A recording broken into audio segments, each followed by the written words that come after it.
So we're going to be talking all about executive function. I'm joined here by Dr. Natalia Moss, our pediatric neuropsychologist, and she is going to discuss everything on the back end of executive function, what we're looking at for signs that there may be some concerns in your children, how this develops over time. And then at the end, we're going to dive into how we support this from a holistic, integrative approach. And so we have an action-packed 60-minute lecture. We're going to dive in right at the start. And then at the end, I promise we will go through question and answer. If there are questions that you have and you have to leave before the Q&A, you can feel free to put it in the chat. I will make sure to address those questions in our post-webinar email. And so if there's questions that come up, feel free to put them in the chat and we will either address them at the end in the Q&A. And if we don't get to them, I will make sure we get to them in our email. Okay, so without further ado, I'm going to turn it over to Dr. Natalia and let her introduce herself. Hi, everyone. Super excited to talk about this topic. I love discussing executive functioning. It's a really broad, complex area, so we're going to try to, hit the main points here. But a little bit about me. I'm from San Diego. Moved away when I was 18, right after high school, and recently I'm excited to be back in San Diego. But I'm also a mom of 2 children. They're 4 and 7, boy and a girl. I'm a licensed clinical neuropsychologist, so I did my doctorate in clinical psychology, where I got a breadth of training in therapy and assessment across the lifespan. And then as I got further into the program, I just, focused more and more on pediatric neuropsychology. And so my residency and 2-year postdoctoral fellowship was really in the assessment and treatment of children with a variety of medical, developmental, social, emotional, behavioral challenges. And that's really where my passion lies. So as a neuropsychologist, really want to understand how the brain and behavior, how those are connecting to know what the underlying problems are. So one of those areas is executive functioning that we look at. And executive functions are a broad umbrella term. This refers to these higher order cognitive processes. So it's really, if you think about how we get through our day to day in an efficient process. So it helps us to plan, initiate what we need to do, sequence them in the right order, keep in mind our goals, modify the behavior if it's not effective. So executive functioning helps us to think about the future, consequences, and regulate our behavior to improve our outcomes. So another thing to keep in mind is that because this is such a broad area encompassing a lot of different abilities, we oftentimes see that children have strengths in some areas and difficulties in others. And I think it's equally important to know what the strengths are and also the difficulties, because oftentimes we can use some of those strengths, to help compensate for some of the difficulties that children might be having. So this is all taking place mostly in the prefrontal cortex of the brain, those frontal lobe areas. And this is really the last area of the brain to develop. And so for most children, it's starting to develop around those preschool age up through adolescence, and generally matures around 25, but it can take, up to age 30 for these frontal lobes to really fully mature. So some areas of executive functioning here, self-awareness. So understanding your own thoughts, behaviors, emotions, inhibitory control. So thinking before acting, taking that pause moment before just reacting. Working memory, so holding information in mind, maybe having to perform a manipulation on it to come up with the right answer. So, like doing mental math or holding multiple instructions in your mind while you're working on something else. Also, our emotional regulation. So, reacting to different situations, self-motivation, getting started on things, task initiation. And this can also be time management, attentional control, so sustaining attention for longer periods of time, our ability to plan and problem solve, staying organized, shifting between tasks, having that flexible thinking. So as you can see, lots of different areas that are encompassed in this term, executive functioning. Thinking about the development of executive functions. So like I said, you kind of start to see these abilities emerge in the preschool years. So being able to shift between tasks, this can often be difficult for preschoolers. You know, they get involved in one thing and you tell them it's time to do something else. And, you know, some have an easier time than others, shifting from a non-preferred activity or from a preferred activity to a non-preferred activity, something that, you know, starts to happen. You see it at home, in school, things like that. Being able to hold, you know, maybe two instructions in mind at once. Go get your shoes and your jacket and meet me by the front door, things like that. And you start to see this emerge in some of their play too. So there's more planning in their play. They're not just doing cause and effect play, but maybe they're, you know, setting up a little cooking station or, you know, a race or building something. So you kind of see that planning, and there's a goal and there's some organization in their play around this age. So as we get into earlier school age, you're wanting to see more of that impulse control develop. So this is really important for social relationships. You know, children that really struggle with impulse control can have a hard time making friends, keeping friends. Sometimes they can be too intense for friends. That can be something, you know, really important to address early on.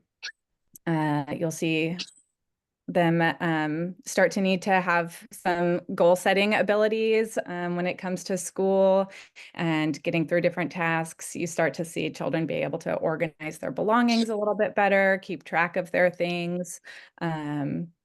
So all of these things are important. And if they're having difficulties in this area, this often starts to trickle into school. And where we really see a lot of this breakdown sometimes. So sometimes kids can really hold it together in those early elementary school ages. What's up? Once we get to middle school, high school, and they're having to manage a lot more, there's a greater need for those executive functioning abilities, having to switch between different classes, different teachers, longer term assignments. So needing that planning, time management to, I have a big report due in 2 weeks, you know, knowing when to get started on those things. So at this age, we're also developing the skills to consider multiple perspectives of different people. Let's see here, problem solving, reflecting on your own emotions, thoughts, things like that. So it really starts to get more complex in these preteen adolescent years. So one thing that I think is important to talk about and understand is that executive functioning difficulties may not present so clearly in some of those categories that I described under that umbrella term of what executive functioning is. So sometimes on the surface, we see a gap between ability and performance. So parents or teachers describing this as underperforming to their potential. So I know they know how to do it. They have the ability, I've seen them do it, but they're not consistently doing it. So sometimes it's also an inconsistency in performance where they're turning in all their homework, they're doing that, but then they're bombing the test. And so maybe that is an executive functioning difficulty where they're not sure how to study or how to allocate their time in their studying, or they're studying the wrong thing for the test because they didn't get all of the instructions. Sometimes it can look like a lack of motivation or procrastination because they don't know how to get started, or it feels so overwhelming. They need those, you know, someone to help scaffold and break it down into more manageable pieces for them. Can look like overreacting to a situation or poor frustration tolerance. All of these things can be a result of some difficulties with underlying executive functioning abilities.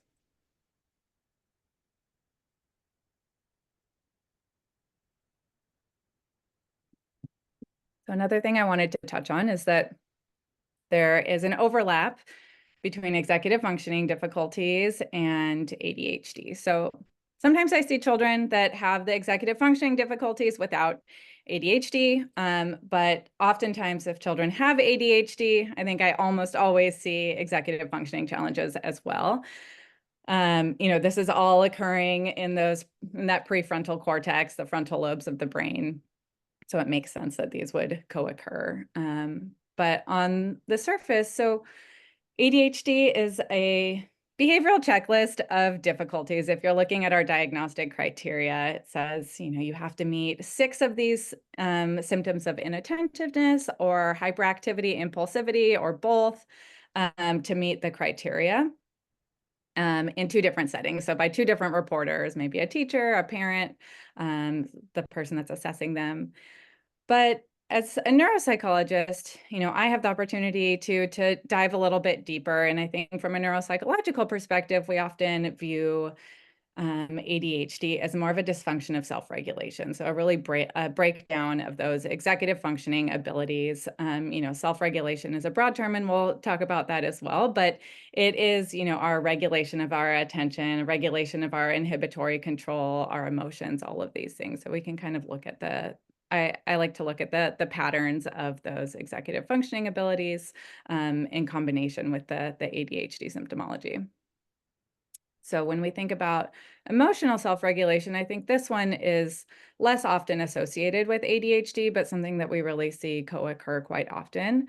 So self-regulation is our ability to manage our emotions, behaviors, attention, body movement, all of these things when in a challenging situation. So I like to tell kids when I'm talking to them about self-regulation and some of the difficulties they might be having is, it's like a thermostat. If things get too hot on a thermostat, then it regulates back down to a comfortable temperature. Same if it gets too cold. And so same with our emotions. If it's a difficult situation and we're feeling ourselves sort of blow up, how do we get ourselves back to that comfortable state where we can think more clearly, make better decisions, things like that.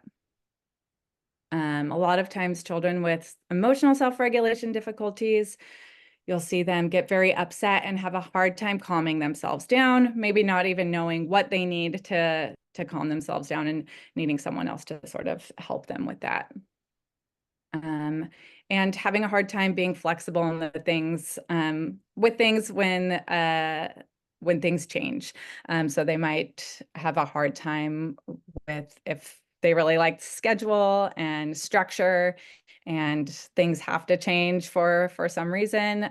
Some children have a lot more difficulty just going with the flow with that and understanding that things can't always be exactly how they were planned.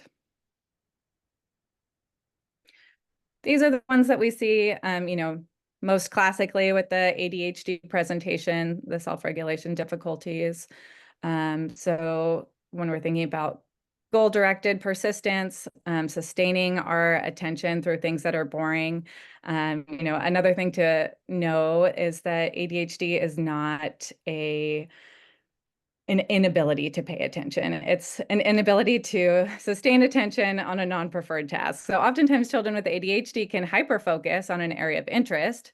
And this often happens. They get distracted by something, get interested in something that they're really wanting to do, and then they sort of lose track of everything that they needed to do and the time, how much time they put into it. So this is paying attention to what's happening now versus what needs to be done in the future, paying attention to distractions. So this can be distractions outside, a noise they heard, something they saw that was of interest, or inside the mind even, getting lost in your own thoughts. This looks more like the daydreamy presentation, and this can be that inattentive ADHD without the hyperactive, impulsive stuff, which can be, one that kind of flies under the radar for longer and gets caught a little bit later oftentimes. And then the inhibitory control, the regulating our inhibitions, opting for an immediate reward rather than the delayed gratification, and considering the value of future events. So sometimes this looks like kids rushing through their homework to just get it done and move on to the next thing, but not thinking about, oh, the grade I'm going to get, or the importance of the material, wanting to learn what's in that. Um, Behaviorally having a hard time inhibiting just moving around, sitting still, falling out of the chair, getting up and walking around the room, things like that. And then, that emotional regulation that we talked about on the previous slide, having those quick emotional reactions, maybe saying something they later regret and feel bad about, or doing something impulsively that maybe they shouldn't have done. Okay, and so I also wanted to talk about, because this can all get so complex and can trickle down into other things, some of the social emotional difficulties that can be related with executive functioning difficulties. So I think children that struggle in this area often have moments of frustration or feeling like they're missing the mark. So, they know they can do it, but there are other things getting in the way of them showing what they really know. They can beat themselves up over small errors, looking back on it. Oh, I knew how to do that, and I just skipped over it. I didn't, slow down. Comparison to others. So why is it taking me so much longer than my other peers who are getting through this worksheet in 10 minutes and it's taking me a half an hour to get through it? And then often jumping to the conclusion that I'm not as smart as my peers. And that's often not the case. It can be some of these organization, initiation, task initiation difficulties, sequencing that can be getting in the way, not, their true intelligence. Oftentimes needing reliance on parents or tutor to complete work. Parents often say, I have to sit with them through the whole thing to redirect back to the task, or, okay, let's start on this and kind of work through. Oftentimes feeling like they're going to disappoint others. So they know that they make these careless errors or mistakes, and then they can, again, beat themselves up about it, or feel like they're disappointing teachers or parents. Overreacting in the moment because they're not able to stop, reflect, and find those solutions. So you can see how this can start to impact not just, the product of the work that they're doing at school or with, at home, and it can also impact their self-esteem, emotions, peer relationships, things like that as well. So just diving into this a little bit more, giving some examples here. So we can see how challenges can interact to contribute to academic underachievement, which then lead to those emotional difficulties. So one example here is symptoms of inattention or hyperactivity make it harder to learn and retain information. If they're distracted and the information never gets encoded, then they're not going to be able to remember it when they need to recall that information. And children may appear that they have a memory deficit or maybe a learning difference, when really the underlying thing is the sustained attention or the impulse control that's getting in the way. Another thing that we can see too is difficulties with attention regulation, and that then we see the careless errors, forgetfulness, and children can get anxious about, what did I forget, or getting in trouble for forgetting to do something, and then they start avoiding doing the work altogether, falling behind in school. And again, this can either look like a behavioral difficulty like defiance, or my child is unmotivated, they don't want to do it. And I really come to the perspective that most children want to do their best. They want to do a good job. But there are some difficulties probably getting in the way of them looking motivated or wanting to do things. Maybe they're anxious about it, their self-esteem, they're shot down because they've struggled in these areas and they've kind of given up. And so those are the areas we want to find and support, so that they feel empowered to be able to get through their work. So just wanted to give an example of a school task too that has large executive functioning demands. So writing assignments are ones that children with executive functioning difficulties often struggle with the most. So I often see children where they have all of these great ideas and they have a really hard time organizing it and getting it down on paper. So it's not a lack of, things that they want to talk about or know about, but it's just the process of getting it down on paper. And so you can see how many executive functioning demands just a seemingly simple writing prompt could have. So write about a historical event and provide 3 reasons why this is important. And so task initiation. So when do I get started on the task? How long is this going to take me?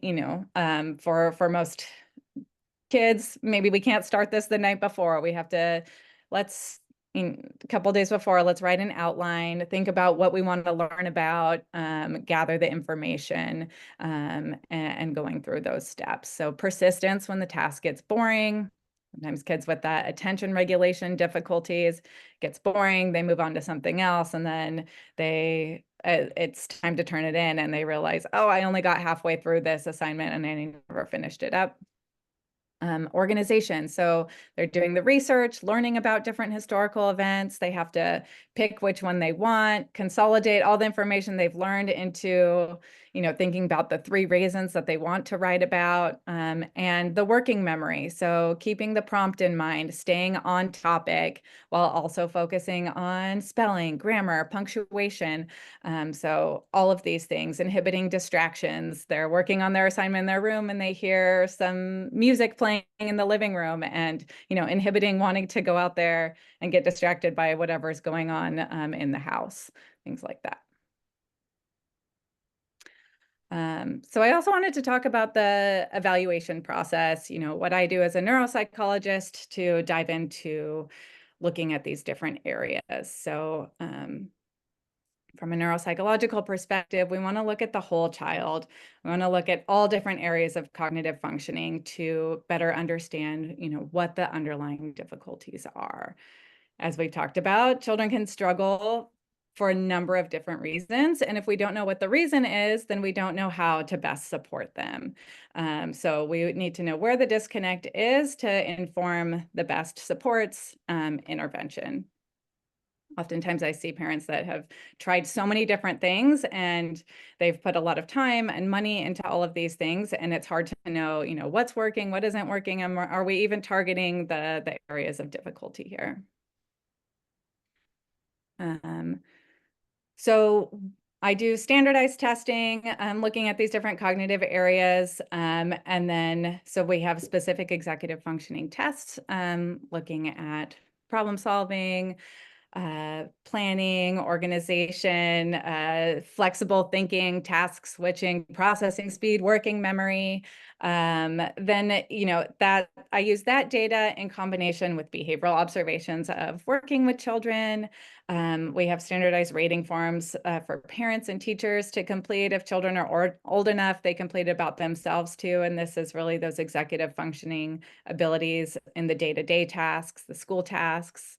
And then use that information in combination with just speaking with parents, teachers, children about their experience and the areas that they're having difficulty in. And through gathering all of this data, then as I'm integrating it and consolidating it, I'm really looking for patterns of strengths and difficulties. So if there's one little blip in one area of a difficulty, I'm not going to make as much of a concern about that. When I start seeing things align, that I'm seeing this on testing, teachers are seeing this in school, parents are seeing this at home, the child is reporting to me that these are areas of difficulty, then that's when I'm more confident in a diagnosis or where we want to have the support set up or accommodations in school. So this is just a normal bell curve to help understand those standardized tests. So the cognitive testing that we do, they have large normative samples from across the United States, and children are compared to other children their same age. So statistically speaking, you'd expect most children to fall in the average range. As you get into the tails of the normal bell curve, you're going to expect fewer and fewer children to fall in those areas. And so if things are in the average range or above, those would be considered cognitively intact. If we start to see, again, those patterns of weakness, so if we're seeing patterns of difficulties in executive functioning falling in those lower regions, then that's when I want to make sure we have supports in place for those specific areas. I'll just take a look at time here. Okay. So thinking about some strategies at home. So if you've noticed some of these difficulties with your children, children with impulse control difficulties, they often receive a lot of redirections throughout their day. Stop doing that. Don't touch this. Sit back in your chair. And hearing this all day, children can start to internalize this as indicating I'm a bad child. I can't do anything right. So, one thing to keep in mind too is just, I know it's challenging, and I struggle with this as a parent too, especially when you're busy and trying to get through the day, but trying to focus on that positive reinforcement, trying to catch them when they're doing something good, and making sure you acknowledge that. This really is huge for children. And we know through research too that positive reinforcement is the best way to have behavior change in children. So another thing, so these are some things that we found in the research to be associated with better executive functioning abilities in children. So positive parenting, this is that warmth, sensitivity to your child's needs. This is associated with better attention, emotion regulation, self-control. Having an organized home. So we know there's a genetic loading for some of these executive functioning difficulties, neurodevelopmental disorders, ADHD. And so sometimes when children struggle in these areas, parents also struggle in these areas. But the more that you can be organized in the home, having visual schedules, using timers, trying to declutter space to minimize those distractions. We find that if there's a more organized home, children are more organized in their schoolwork and with their own belongings as well. Sleep is huge. So oftentimes children are sleep deprived, and this can really take a toll on our attention, our emotion regulation, our mood, memory, task persistence. So, if we think about, throughout childhood, the brain is doing this pruning where it's sort of consolidating our abilities, and this is oftentimes happening when we're sleeping and making these new connections, and sort of making our brains more efficient in the areas that we've practiced throughout the day. And so sleep is hugely important. When children have sleep disorder, sleep apnea, it can often look like ADHD, and then those things are treated, and the inattentiveness, the emotion regulation improves. So it's not really ADHD, it just looks like it when they're having these sleep difficulties. Exercise, involvement in sports has been associated with better attention, working memory, emotion regulation. When we're exercising, it's pulling more oxygen, nutrients to our brain, helping to build those connections in our prefrontal cortex. And, nutrition, I'm going to defer to Dr. Airy for that area. So we'll talk a little bit more about that. Dad is calling. Some other home strategies. So like I said, organizing and prioritizing, the more you can break things down for children, and do this heavy scaffolding earlier on, and then helping them to get more independent in these things as you move through. But, asking questions like, okay, how soon, like when is the deadline for this assignment? When do you think we should get started? How much time do you think it's going to take us? Whenever I work with kids, I use these visual timers. So you can kind of put the timer, if you just Google visual timer, you'll see it, but they can kind of watch the time go through. So maybe if it's going to take a half an hour and your child can only pay attention for 15 minutes without getting distracted, put the timer on for 15 minutes, and then we're going to take a small break. So they know I'm not just going to have to sit here forever. When the timer goes off, we're going to go get a snack or take a walk outside, throw the ball back and forth a couple times, things like that. Helping them to prioritize what's important and know when to start the task. Can go to the next slide. Uh-huh. That's okay.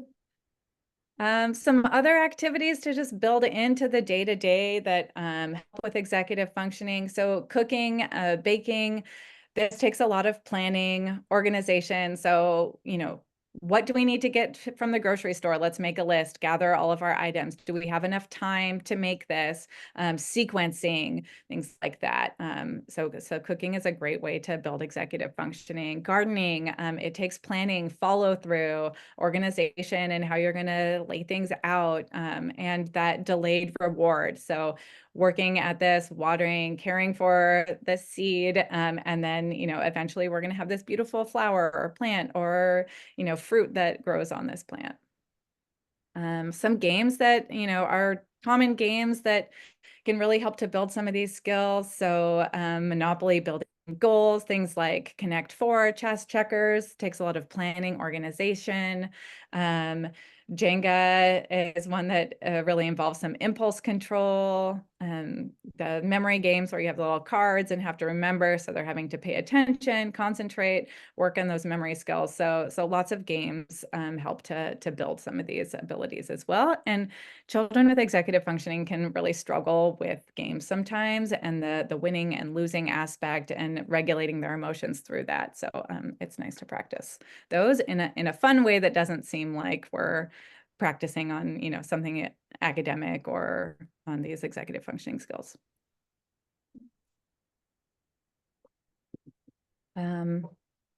Okay, some school supports that often put in place. So after an evaluation, if it's appropriate, I'll often recommend, an IEP or a Section 504 plan to get, if the child's in public school. Through private school, then we usually just talk to the school about academic accommodations. And I really want to make sure that these accommodations are supporting getting support with input. So making sure that they're set up best to be able to attend to the information and then output support. So work completion, maybe having extended time or working in a environment with fewer distractions, sitting in a place where they're, not right next to the door or window where they're going to see lots of action, sitting closer to the teacher where the teacher can, just check in with them or redirect them, having parents, teachers break down larger assignments into more manageable tasks, having scheduled breaks to reset attention, things like that. And then things that I would often refer out to other providers for support with executive functioning, nutrition, supplement support, working with an educational therapist or executive functioning coach to teach children how they learn and study best and more efficiently, given the difficulties that they're having. Cognitive behavioral therapy can help with children with executive functioning difficulties. Mindfulness has been found in the research. Neurofeedback is one that some people find to be helpful as well. And I think that. Okay, I think we All right, that's it. I was trying to finish up so I don't cut into your time, Dr. Ari. No, you're good, and we still have Okay. time. Yeah, I think I'll just go back to, oops, we'll see if we can go back to the slide for a second. So I like to talk about this whenever we're talking about any type of, neurodevelopment or mental, emotional, behavioral aspect.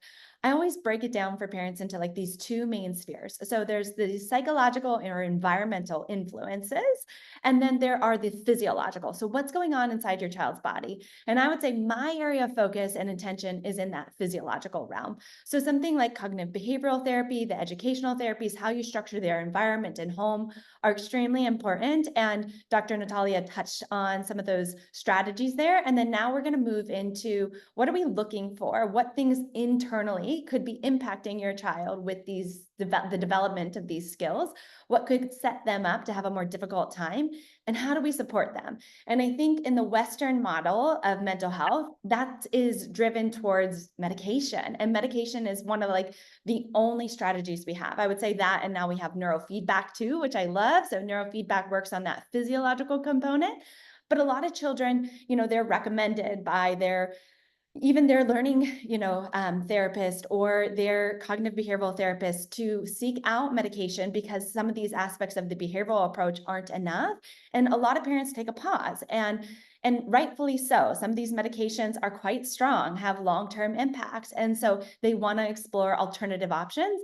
And so I'm here to share with you, there's lots of additional options that we can do to really support our child's development of these skills and self-regulation capacity. So I'm a naturopathic doctor and really specialize in this biomedical approach towards pediatric neurodevelopment and mental health disorders. I'm also a mom of 2 children. And I think like anyone has experienced this, within their children at some phase, right? Questioning, is this normal? Is this not normal? Is this something they'll develop? Because it is something, these are skills that we develop over time. And so we can see this natural transition and we can work with our kids. And so, that's what we're going to dive into today. So we take a holistic root cause approach. We're trying to understand what is inhibiting our child from reaching their potential. So what are the risk factors? And I think I already realized as Dr. Natalia was walking through, like I missed some here. So excuse me, this might not be a fully comprehensive list, but these are some of the things that we evaluate for as contributing factors to any sort of altered executive functioning skills. So number one is genetics. So we know, within ADHD, we can have executive dysfunction that's not, doesn't warrant the diagnosis of ADHD, but we kind of can collectively say that those that have ADHD have, executive dysfunction or concerns in that realm. So when we're looking at ADHD, we know this is highly hereditable. So we see that between 77 to 88% of kind of this predisposition is genetically based. And when we say that, a lot of times people can assume this sense of hopelessness, or this is just going to be my child's future. And I can say that's far from the truth. There's so many factors within that genomic susceptibility that can be altered, that can be supported. And so we will run genetic testing to better identify where the struggles might be, and then how we can intervene to support those challenges. Number two would be brain injury or any sort of prefrontal cortex, injury. So this could be a traumatic brain injury, concussion, something of that sort. It could even occur perinatally. So these, prematurity is one of those concerns or one of those risk factors for later difficulties with executive function skills. And that is part because it really impacts the myelination. Myelination is the sheath around our nerves. It's what allows this connectivity within our brain, neuron to neuron communication. And so prematurity is a risk factor, and we'll want to watch these kids a lot more closely. So that's another big passion of mine. How can we proactively support kids with risk factors for neurodevelopment? We don't want to just wait until the problem occurs, because there's this really pivotal aspect between 0 and 5 where we can make a really big difference in their long-term trajectory of neurodevelopment. So if we have some of these risk factors early on, we want to be supporting them from as soon as possible. Any sort of issues with oxygenation at birth can also play a role. So they call it perinatal asphyxia or hypoxia at birth. That can impact long-term executive function skills. Toxin exposure. So I think that toxins get this it's quite broad, and we're not super nuanced about it in the wellness world, but the truth is toxins can play a role, and there's some specific ones that can play a major role. So something like lead and mercury, which are heavy metals, we have profound amount of evidence to show that these kids have impaired executive functioning skills, and they're relatively treatment resistant. So they're not going to respond to the stimulants. We need to be able to rid the body of these chemicals that are going to impact their neurodevelopment and learning potential. And so we'll talk about this in testing and what we look for. Copper is one that's really underrated and something I'm very passionate about. Copper is a mineral, but it can also be neurotoxic, and it can really drive neurotransmitters in a way that can make it very difficult for that self-regulation capacity, because it drives up adrenaline, it drives up our fight and flight response. Air pollution, mold, plastics, alcohol exposure, especially in that gestational time period, cigarette smoke, pesticides have all been shown to play a role. It's really profound to look at kids that are grown or that are born and grow up in an agricultural area where there's higher amounts of sprayed pesticides versus those that are outside of that agricultural area, and the difference between their neurodevelopment trajectories. And then neurotransmitter imbalances. So this is something that definitely is focused on heavily in the Western or allopathic model of executive function, but yet we still find it to be play a really important role too. We just might have different strategies to account for these differences. So dopamine and norepinephrine are the prime kind of focus, and it's a balance between this. So we don't want too much dopamine, we don't want too little.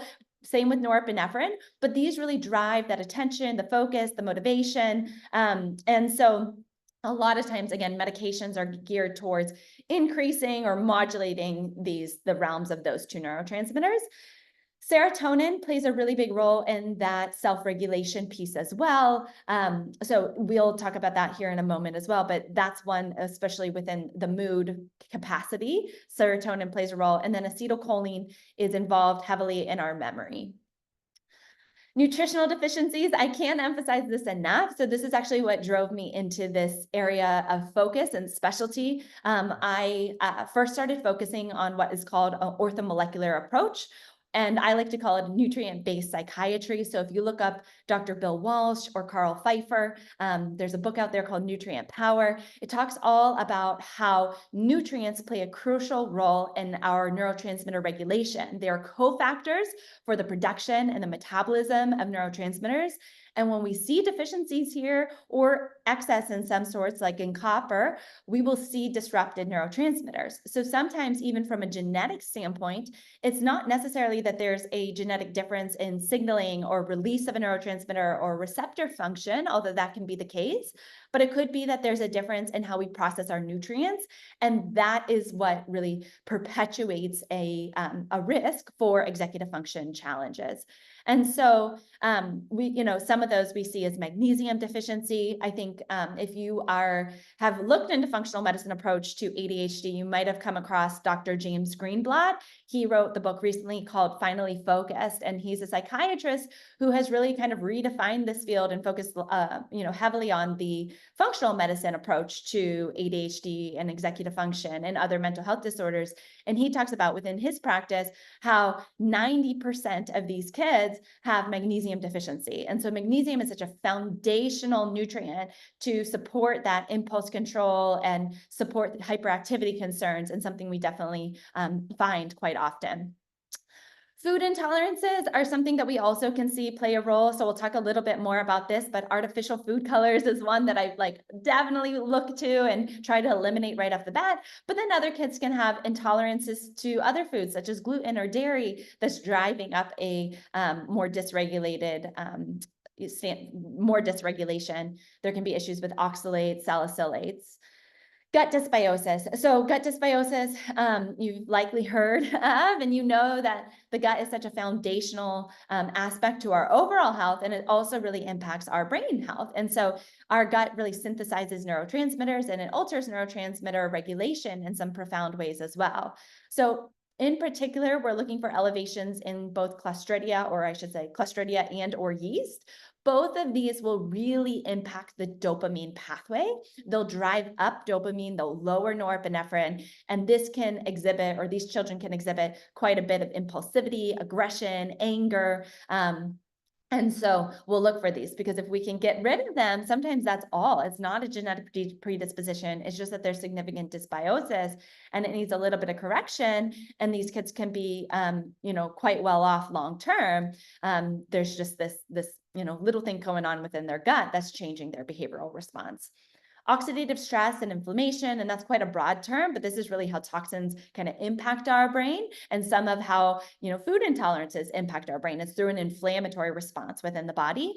And then mitochondrial dysfunction. So I always talk to my patients, I'm like, if you go back to, biology in high school, you'll remember learning about the thing called the electron transport chain and the production of ATP. So ATP is our energy substrate, and what our muscles and our brain and everything utilizes for output.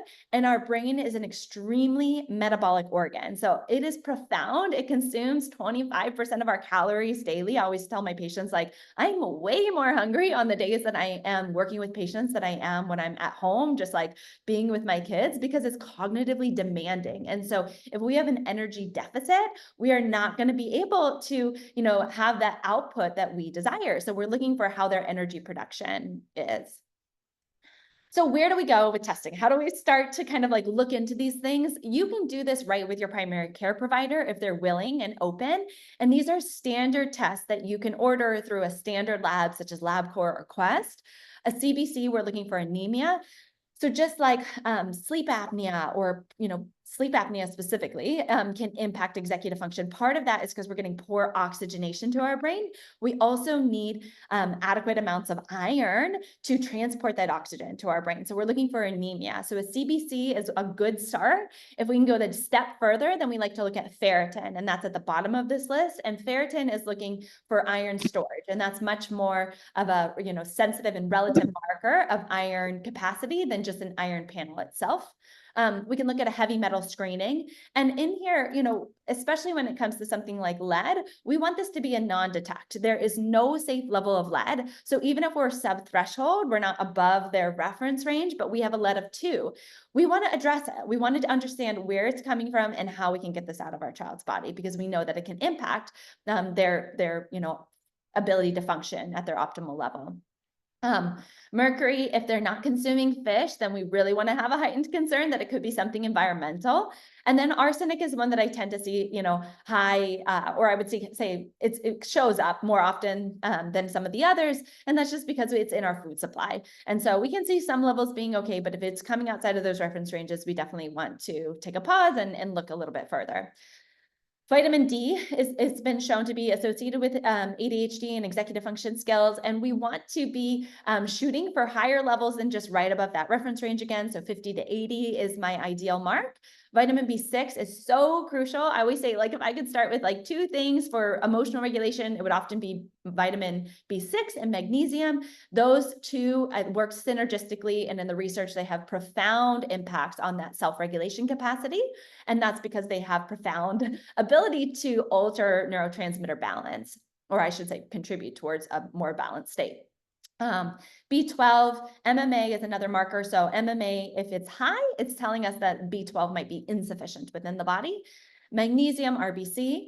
And then zinc and copper are the areas that I find to be quite often off in these kids. It's really, and it can make a really substantial difference. So if these, are kind of off a little bit, we can see a difference in supplementation in these kids and regulating this balance within a matter of 4 weeks, sometimes earlier, but definitely huge improvements once we're getting to the 6 to 8 week mark. And so oftentimes the dysregulated kind of balance would be when copper is high and zinc is low. So we really want zinc to be higher than copper. And I would look at zinc plasma and then copper serum. I want zinc plasma to be above 100. I want copper serum to be a low 100. These 2 nutrients regulate each other. And copper is just, it's everywhere. It's in our water supply. It's in our piping oftentimes. It's in a lot of our food. And we need adequate amounts of zinc to regulate copper. And too often, unfortunately, we have certain genetics that impact that regulation for us. Thyroid, again, it's another thing. I think when we have low thyroid, a lot of adults will explain this as brain fog and fatigue. That's not what we want when we're trying to help our children focus. And then we have functional medicine testing. So we could look at genomics. We could look at an organic acid test to look at the balance between Clostridia and yeast. We could look at heavy metal testing a little bit deeper. We can look at some nutritional elements that we can't get through blood and hair. And then we can look at mycotoxin testing, so mold testing, environmental toxicity testing, food sensitivity, mitochondrial testing. So where do we get started when we're trying to address some of these areas of concern? First, and this is like the most basic aspect, it's like going back to the diet and removing the things that are aggravating our children. So there's a substantial amount of evidence that synthetic food dyes can be associated with adverse neurobehavioral outcomes. There was an over 300-page report by the Office of Environmental Health Hazard, Assessments, and they showed time and time again that these food dyes, these artificial food colors are having an adverse impact on our children's ability to self-regulate. And so what we're looking for here are dyes in our food. So red dye 40, red dye yellow, blue number 2, green number 3. And, this has actually been something that I see coming on my Instagram all the time. There are these new words to kind of disguise these food dyes. Unfortunately, these words have been around for quite some time. And so people have been consuming food dyes without recognizing it because they don't see the red dye 40 or red, yellow number 6. So just being aware, taking a look at our food packaging and making sure that our child's not eating any of these on a consistent basis. That's really step number 1. Now, if your child consumes this, once a quarter at a birthday party, am I worried? No. Do I think there might be some dysregulation after the birthday party? Quite possibly.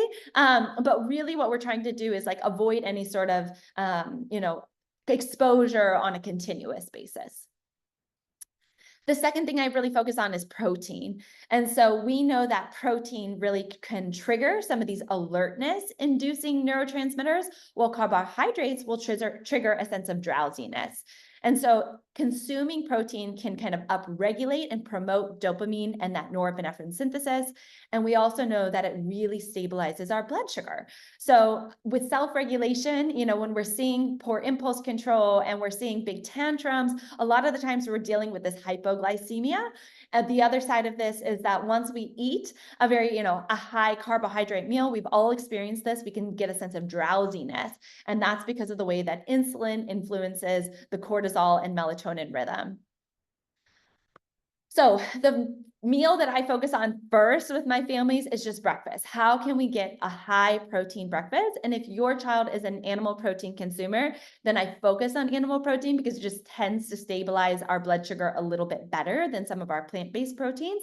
But if not, there's plenty of plant-based proteins too that we can incorporate, but breakfast first. So with my own kids, I always say like my daughter's a carb lover, and that it is what it is. We don't shame her for that, but I make sure that I'm intentional about cooking protein and serving that to her first. So we'll eat the eggs, we'll eat the sausage before we go into the oatmeal or the pancakes or whatever else is served next. So we really do a lot of food combination here. Greek yogurt, protein-packed pancakes, smoothies. I'm sure you guys could have, ton of other things to add to this list, but these are a couple of things that we focus on. So we want to start our day with a high protein breakfast and then continue that throughout the day with higher protein snacks. Okay, supplemental interventions. I could go into this for like 3 hours. I love the different options that we have. I'm going to talk about 3 that you could, potentially pick up today and start with your child. Number 1 is lithium orotate. And so lithium orotate is a naturally occurring mineral. It used to be in higher supplies in our water. It's since decreased, especially if we're using something like reverse osmosis water that's depleting our water of all minerals. We tend to be lower and lower in lithium as the years have gone on. So who is lithium orotate going to benefit? It's really going to benefit the impulsive, the irritable, the angry, the aggressive, the child with aggressive tendencies. That's where lithium orotate really shines. So it really impacts our body in a couple different ways. It increases serotonin. And so low serotonin has been associated with depression, impulsivity, aggression, and that poor emotional control. It increases dopamine, and that low dopamine has been associated with that lack of motivation, difficulty with focus, procrastination. It also decreases glutamate. Glutamate is another excitatory neurotransmitter. It causes restlessness and trouble concentrating, but it also can be neurotoxic to our brain and actually damage our brain function over time. So lithium has been shown to protect us from that excitotoxicity. And it's also, what's really neat, been shown to boost something like BDNF. BDNF is like the fertilizer to our brain, and it helps to nourish and protect neurons. So lithium orotate is a great start for kids. With our younger kids, I have dosing recommendations, and you'll get this in the follow-up handout. So don't feel like you can take pictures, but you'll get this. We start really low, 1 milligram, and we can kind of increase if we're not noticing the differences over time. As we get older, we can go up to even as high as 20, even 30 milligrams if you're being managed by a physician. One of the things I do like to let people know is that it is best to keep at those lower doses if you're not being monitored by a doctor. And this is really because lithium orotate over a long period of time can suppress thyroid function a bit like long term. So I don't see this quite like very often, especially when we're at 5 milligrams or below. But once we're getting up to that 10 milligrams, 20 milligrams, we do want to keep an eye on that TSH. Okay, the next one is something called OPCs. And OPCs is a abbreviation for oligomeric proanthocyanins. So I'm going to call them OPCs. And OPCs are a plant compound. They're derived from these really colorful antioxidant rich foods. And we'll talk about a couple of those in a moment. But we see them in grape seeds, pine bark, cranberries, blueberries, other polyphenol rich foods. And this is amazing for kids with the inattentiveness, the poor focus, the emotional ability. So really kind of spanning the spectrum of poor executive function skills. And so one of the things that I really love about this, and this is kind of the area that neurofeedback works on, is that we've seen it change brain waves within the brain. So we have alpha waves, theta waves, beta waves, delta waves within the brain. And one of the things that we see with ADHD is that we tend to have higher theta waves. And this theta waves drives kind of a state of being unfocused, daydreaming, sleepiness, kind of a turned off brain. And so neurofeedback can support that, but so can these OPCs. So these OPCs can decrease those theta waves and really support kids long term. They also reduce oxidative stress. So if there is a toxic component to that, or if there is an inflammatory component to this, it kind of enhances that cell-to-cell communication and supports the protection of the brain. It also has been shown to support neurotransmitters. So there's been some really cool studies that have compared specifically pycnogenol to stimulants like Ritalin and shown similar benefits to adults with ADHD, for adults with ADHD.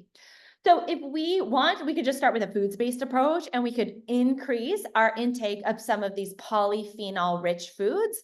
And here's a list, but I always tell my parents or parents of my patients that we want to focus on blues, purples, reds, like these darker, richer colors. And that's where you'll get a lot of these polyphenol foods. They're also great for the microbiome. So they act as a prebiotic. They feed the good bugs while kind of killing off the bad bugs. So you can never go wrong with some polyphenols in your foods. So OPCs with pycnogenol, that's been one of the most studied OPCs. And so we can start with around 50 milligrams and go up to 100 milligrams. We really can go above that, sometimes even up to 300, but 50 to 100 is where most of the studies are. And then Dr. James Greenblatt and I myself find it the same. In our practice, we notice that sometimes the combination of these polyphenols works better than even just pycnogenol on their own. So I'll send out curcumazole Mind and pycnogenol OPC complex by patient 1 are two products that we use quite often to support executive function. Now, these are just generally safe. So they don't have a lot of issue with using this long-term or experimenting with them. They might have some blood thinning effects, and they're difficult for younger children just because they are quite bitter if you're opening up the capsule. Okay, final one is cytocholine, and I love cytocholine. It's naturally occurring in the body. This is a precursor to something called phosphatidylcholine. Choline in general is something that we find in our food, in things like eggs and animal protein and kind of richer amount. It's a fat-soluble nutrient. And this one is really great for our inattentive children, our children with difficulties with this poor working memory or any sort of learning differences or developmental delays. So this is one of the ways that it works is by supporting this neuroplasticity and connectivity between the cells. So it supports growth of these new neural connections, and it supports health of the cell membranes, enhancing overall neural health and communication. So again, this is something that sometimes can be a genomic susceptibility. We just have poor cell-to-cell communication. Other times it could be somewhere, a child with prematurity that we're seeing this in. But if we have that poor connectivity, we want to focus on something like cytocholine. And this is where, again, having the neuropsychological evaluation ahead of time and understanding where are those core challenges can point us in the direction of something a little bit different. If we have a turned off brain and we're understimulated, then we might need something that's more stimulating. And other times it's just like, no, we're having a hard time synthesizing information and sequencing information. And that could be something where cytocholine is really helpful. It can increase dopamine a bit. So this is something that will also support a little bit of a stimulating aspect, which is, dopamine is crucial for attention, motivation. It also supports acetylcholine. So a lot of cytocholine research is actually in cognitive decline and memory issues. So cytocholine is going to increase our memory. And then it has neuroprotective effects. It's an antioxidant. So, dosing ranges, I will always start on the lower end and increase it kind of as we ensure that the child is tolerating it well. We'll talk a little bit about some kids can aggravate. I'll typically start for our little ones around 50 milligrams and increase it to 250. Once we get to 8 or so, we'll start at that 250 mark and move it up to 500. And in our adolescents and young adults, we'll look at 500 milligrams to 1,000 milligrams a day. Now, it may aggravate some kids. And I have learned this over time. I used to be like, cytocholine is great. Everyone can take cytocholine. And then I had a couple of parents who were like, my child really aggravated. My child is like, really just having a manic-like tendencies or agitation. And so what's happening in that case is that these kids are already prone to high dopamine and we're just boosting that dopamine too much. And so this is especially true for kids that have any sort of underlying Clostridia overgrowth, again, because Clostridia is going to lead to high dopamine. If there are genetic polymorphisms in that dopamine pathway, so dopamine beta hydroxylase is an enzyme that metabolizes dopamine to norepinephrine. And if we can't do that efficiently, then we're going to get buildup of dopamine. If we do that further, we're going to get some issues there. If there's receptor issues where we have oversignaling of a receptor, there can be some issues. And then especially for our kids that have immune-mediated neuropsychological issues. So PANS and PANDAS is one of those. They tend to already have high dopamine, and that may agitate them a little bit further. So again, I'll list them. You can't see it because it's just like it's hidden here, but I have a liquid up top and that's pure cytocholine. This Nordic Naturals product I love because it has Bacopa in it, which is a very amazing, it's not too stimulating, but it enhances or kind of regulates this dopamine norepinephrine pathway. Also really helps with the self-regulation, has fish oils, and then it has cytocholine as well. So just, remembering that executive function, it's not about achieving perfection with our children. It's about progress and discovering what's best for our individual child. A functional medicine holistic approach really offers this beacon of hope and empowerment rather than simply masking symptoms.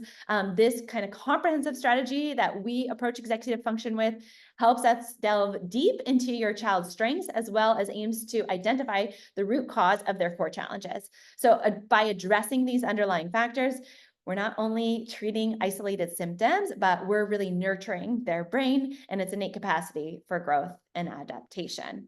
So we are over time. We will stay on and just kind of answer questions. I think what's probably best is that we start by just addressing those within the chat.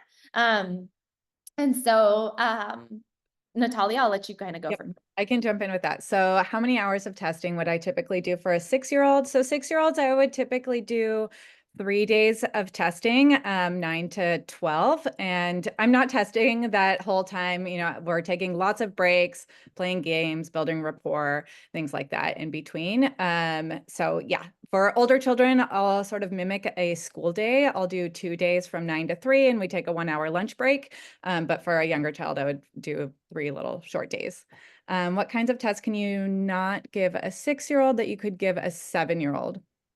So 6 and 7-year-olds, pretty similar, the testing. At 5, there are some that you cannot give, like the IQ test changes, and there are just fewer executive functioning measures that you can give a 5-year-old. And then the next jump up would be at 8. When a child turns 8, there are, again, like some more options for executive functioning measures that you could give an 8-year-old, but 6 to 7, you can really assess quite well. We have lots of different tests that we can give those kiddos. Any feedback on the Monarch ETNS system? So that's the trigeminal nerve stimulation, and I haven't worked with children that have gone through this system. I know some about it. So I listened to a talk by Dr. Sandra Liu at UCLA. She's a neuropsychologist there, and she's talking about it. It was really compelling research on the trigeminal nerve stimulation. So I think it's a patch that children will wear overnight. And it stimulates that, so that the trigeminal nerve is the thickest of the 12 cranial nerves in our brain, and it has pathways to regions that affect our attention, our self-regulation, mood, that sort of thing. So again, I don't have a lot of experience of working with kids that have gone through this treatment. It's often an alternative to medication. I think when I was listening to the talk, they were still in research trials on it, and it seemed to be really effective for that attention regulation and mood regulation for children with ADHD. So that's an exciting new treatment option. And I'm not sure how many providers are doing it at this point, but yeah, definitely something that I would recommend learning more about if you're interested in it. Wonderful.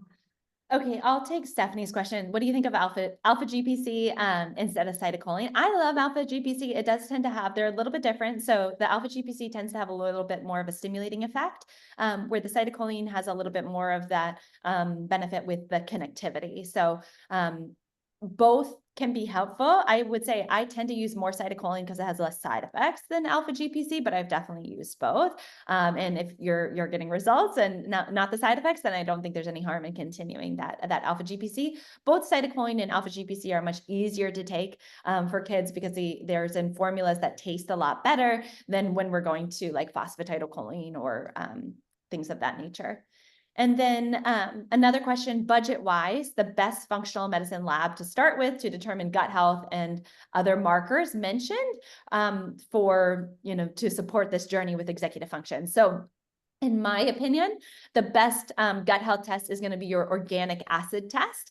The lovely thing about an organic acid test is that beyond looking at those two markers that play the most significant role in executive function or that dopamine, that catecholamine pathway, so the Clostridia and yeast, okay? So yeast is very poorly picked up on a stool panel. So I really never use a stool panel to look for yeast. Clostridia can be, but we're not getting like the full aspects of Clostridia.